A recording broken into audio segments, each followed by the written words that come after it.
Hey guys, I'm Bhagat Singh from secure.com, and I'm answering your questions. If you have any questions, it's so windy right now. If you have any questions, let me know in the comments below. I want this to be an ongoing conversation where you guys, tell me your questions and I try to answer them to the best of my ability. And if there's anything I say and you want to challenge it, you can also do that. So if you disagree, you can let me know that this is something that I disagree with, or anything like that you want to say. Feel free to share it. So today's question is about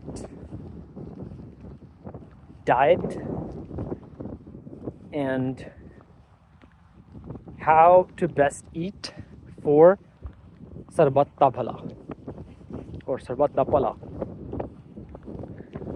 for the well-being of all.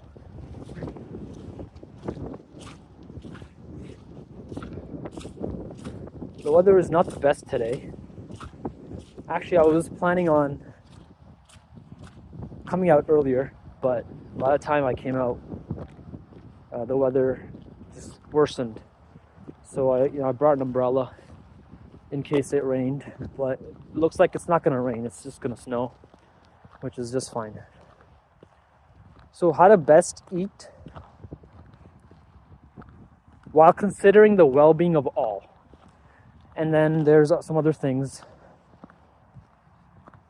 that they shared, which is that people talk about eating plant-based while or how to do it while minimizing the suffering and exploitation of the workers.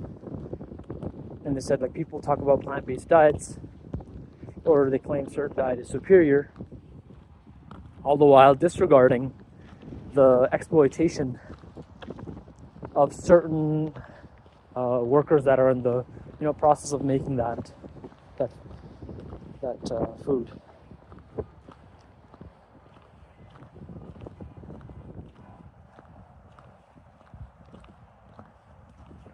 So Sarbat Da Bhala.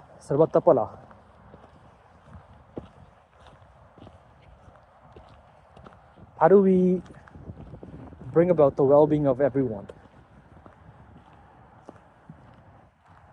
The way I understand Sarbat Da Bhala, that it includes animals in it. And by animals, I mean birds, fish, insects.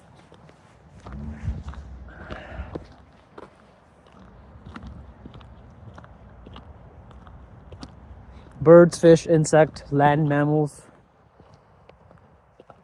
Any organism that is capable of experiencing pain, that is able to, the way we are able to identify our pain and experience it as pain, any organism that has that capability, where when you poke them, they feel that somebody poked them. And it creates the subjective experience. Just like in our mind, on the screen of our mind, we have certain thoughts and feelings. If someone pokes us, there is an experience of that. There's a subjective experience of that person poking us. Similarly, any other animal that is capable of this, I include them within this concept of Sarbat Da Bhala, the well-being of all.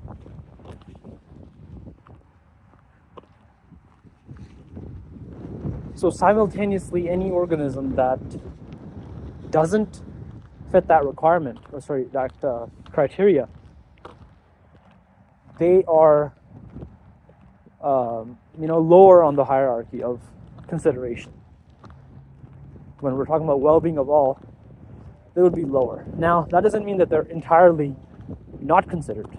It just means that they're lower. The first that takes priority is the one that is sentient, or one that is capable of subjective experience.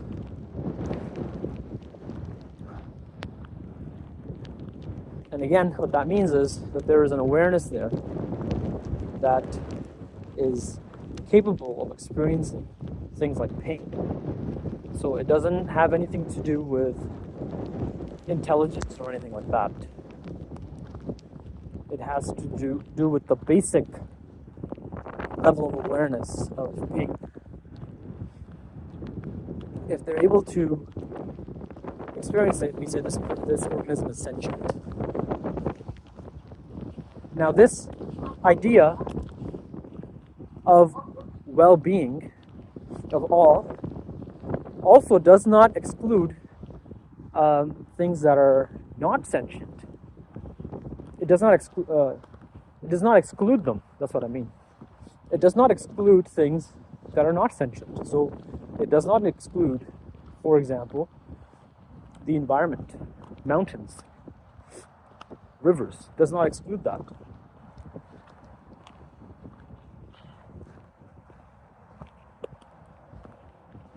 That's the way I see it. Now,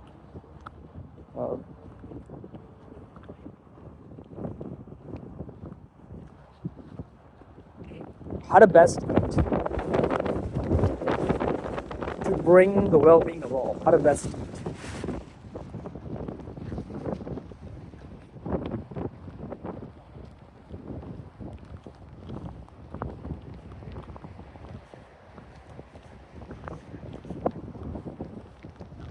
The more you learn about our food systems, the more you find out where our food comes from, the more you start leaning towards, if you are looking to do the most responsible thing, if you are looking for the well-being of all, then the more you look into the food systems, the more plant-based you become.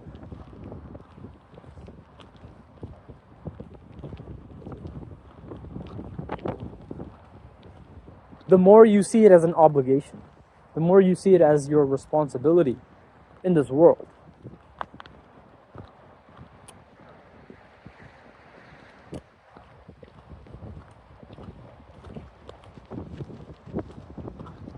The questioner asks that people claim that certain diets are superior while disregarding the exploitation that occurs even in their diet. Now, it is true that there is exploitation in our food systems of workers and things like that. And no matter which diet you have, because these foods are being imported from different parts of the world, you never know which part of the world has what going on in it with regards to workers and their rights and freedoms and things like that.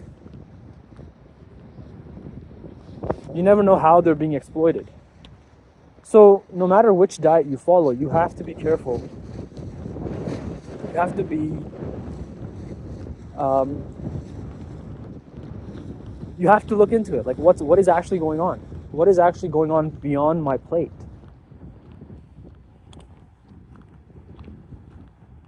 But I want to ask, is this concern coming from somebody who eats meat, eggs, and dairy, who eats honey and other animal products? Is it coming from that type of mindset? Like, because if you're already eating plant-based and then you're thinking about certain foods where there's exploitation, then I think that is a great endeavor. I think that is worthy of a lot of respect. But if you're somebody who can't get enough of meat, eggs, and dairy, and things like honey, and then you say, well, I'm okay because even another guy, somebody who eats only plants, well, there's also exploitation there, so what I'm doing is okay. I don't think that is a valid response. I don't think that's a valid argument. I don't think that's a valid justification.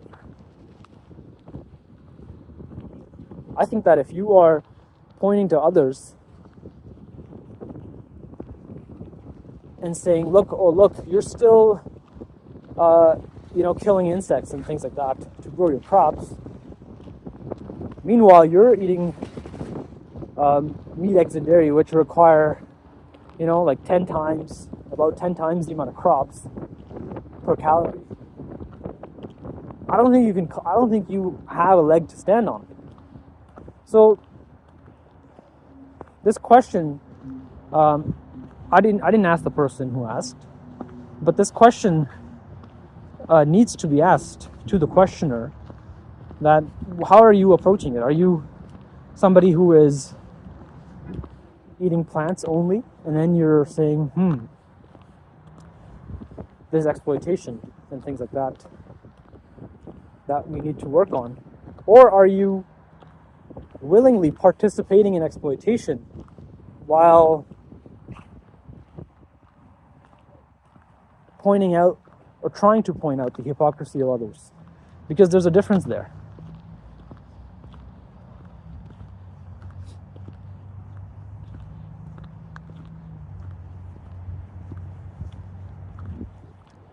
Because when you consume meat, eggs, and dairy, and honey, and other things like that, any kind of animal product, then you are a willing participant in exploitation,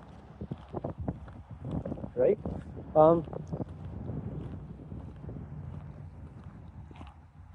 This is something that is under your control. What do I mean by that? Look, the way, like, for example, if you eat tomatoes, the way tomatoes are grown are not under your control.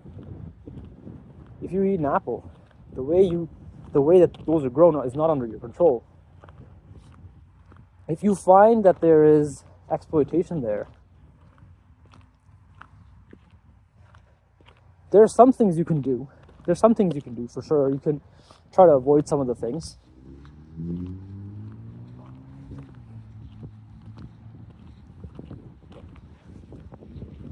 But largely those issues tend to be like systemic issues that are beyond your personal reach. It's not like you can go there and tell the guy that, hey, the way you're growing your apples, you're not really paying your workers. You're not paying them proper wages. So I'm going to boycott the apples that you sell. If you have that option, I think that would be great if you did that.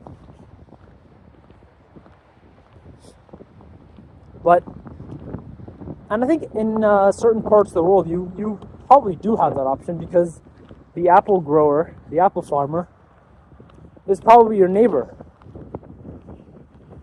In certain parts of the world, you might have that situation where actually the person exploiting is probably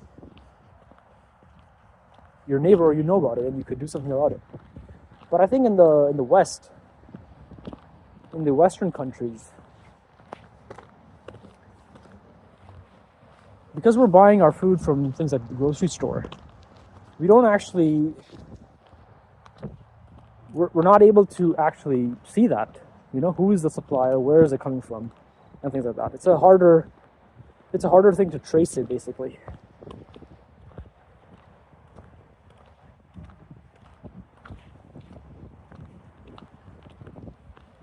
But that is a whole different topic. We are so far into the the nitty-gritty of the issue. And it's so... we're so far down the chain at that point that I think this is a conversation that you would have later on. Once you've taken care of the things that you could take care of. You know, for example, if you're trying to clean somebody else's room, but you have not cleaned your own room, it's a little, you're kind of jumping the gun, so to speak. You need to clean your own room first. You need to take care of the things that are within your control first, before you point the finger at somebody else and say, well, look at what you're doing.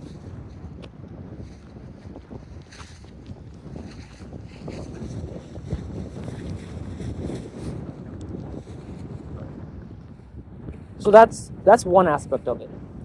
So, is the question being asked by somebody who partakes in animal products, or is it asked by somebody who has stopped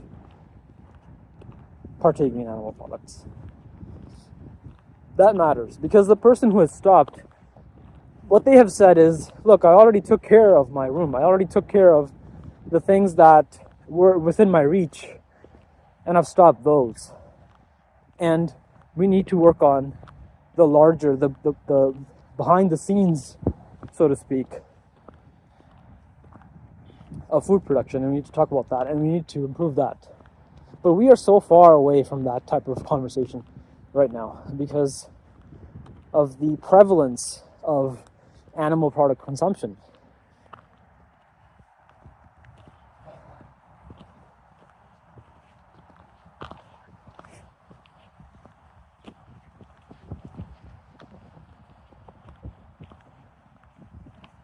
Regarding which diet is superior, like in terms of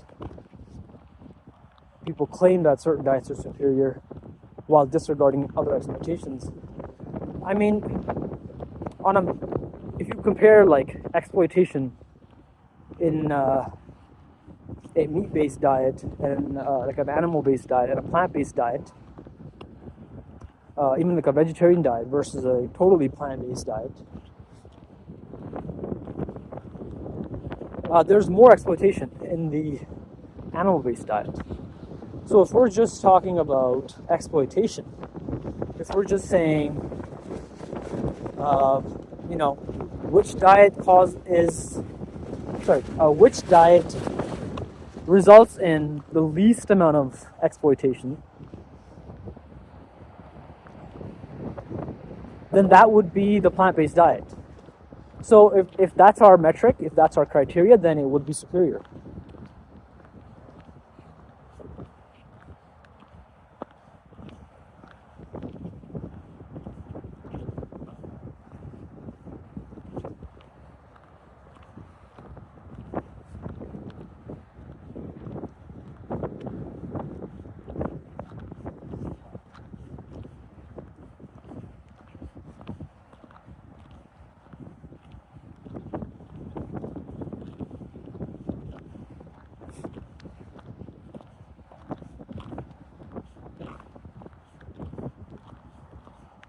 If we're just looking at exploitation,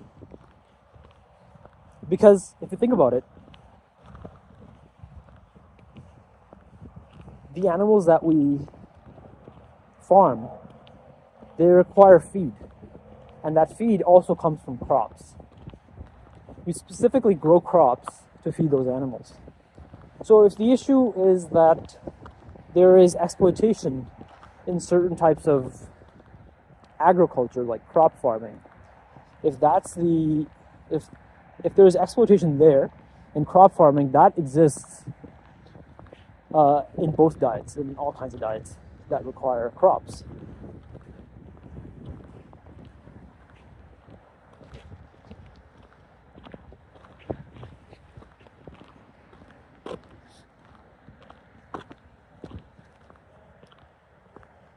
In fact, you could argue that because animals consume way more crops than we do, I think this is something that we need to understand.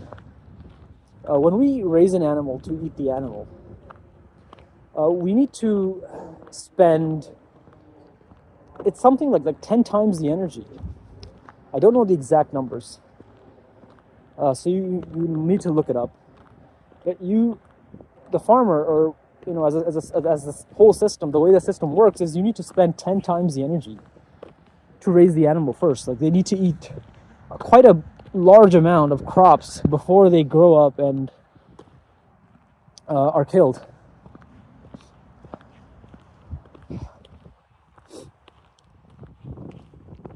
And the meat that you get from that, the calories that you consume, those calories require 10 times the calories to produce. Something like that. I don't know the exact numbers, but I know that it's a big number like that. And it's the same with the amount of land that it takes as well. Right? In order to grow animals to the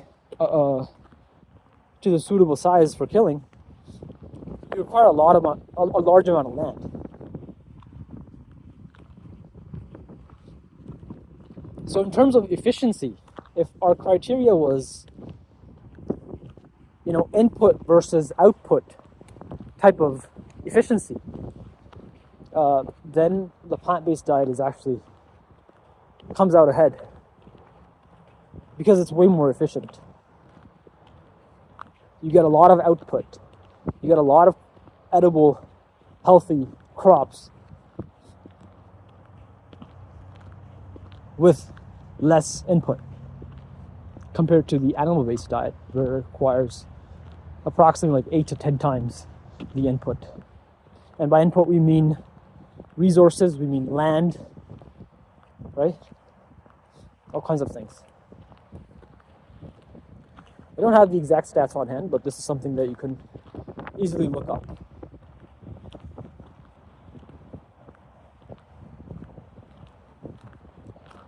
But efficiency aside, we're just talking about exploitation in these questions.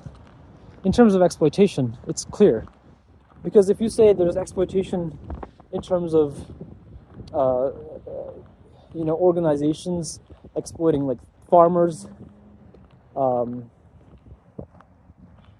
the use of pesticides and things like that, because when we're spraying pesticides, we're killing the organisms, the insects, even the small mammals in crops, in farmland. So, and these are sentient beings. These are beings that are capable of subjective experience. They can see the world, they can sense it, they can feel pain. And, we kill them to grow crops.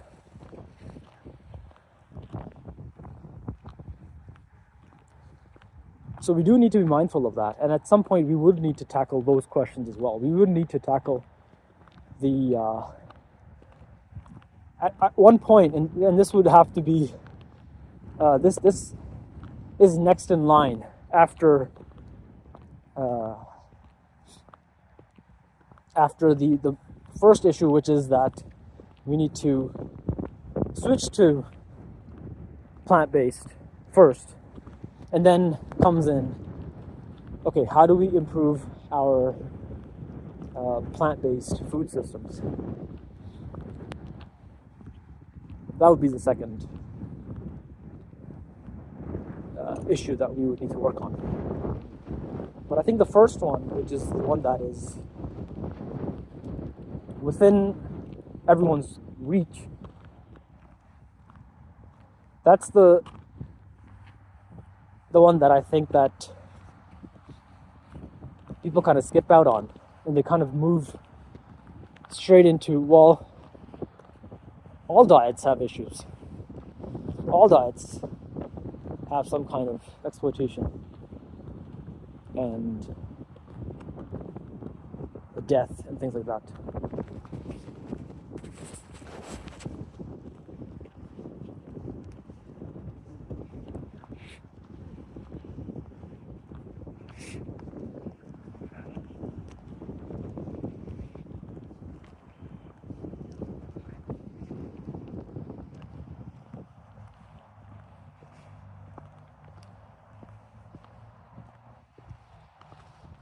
So I think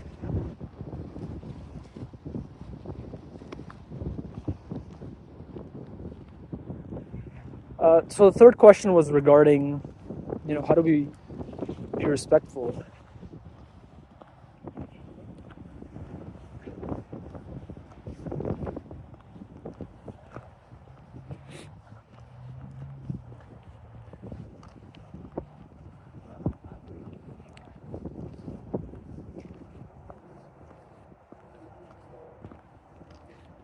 My approach is to be as respectful as possible, but I can see the value in being obnoxious as well.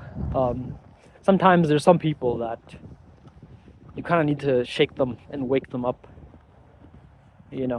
That's not my normal way of dealing. So I would say, personally, I would say be respectful to whatever choices people have made. But then you also have to consider, what is it that you're trying to do? Are you just trying to shake things up, or are you trying to convince somebody?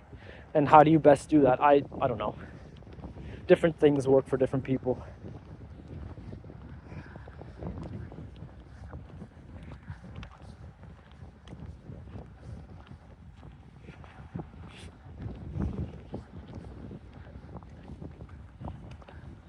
I'm trying to think if there's anything else that I want to say. If there's anything else that's left.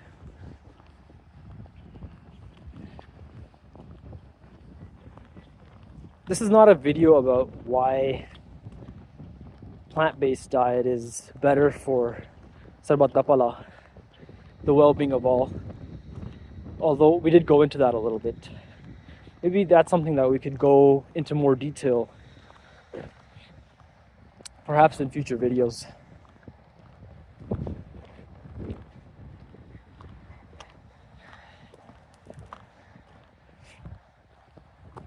So I think we're going to end the video here. If you have any other questions, or if you've disagreed with any of the things I've said, I'd love to hear from you. And if you have any questions based on what I've said here, or if you have any other questions that are off topic, anything like that, any random questions, you can ask me, and I will try to tackle it.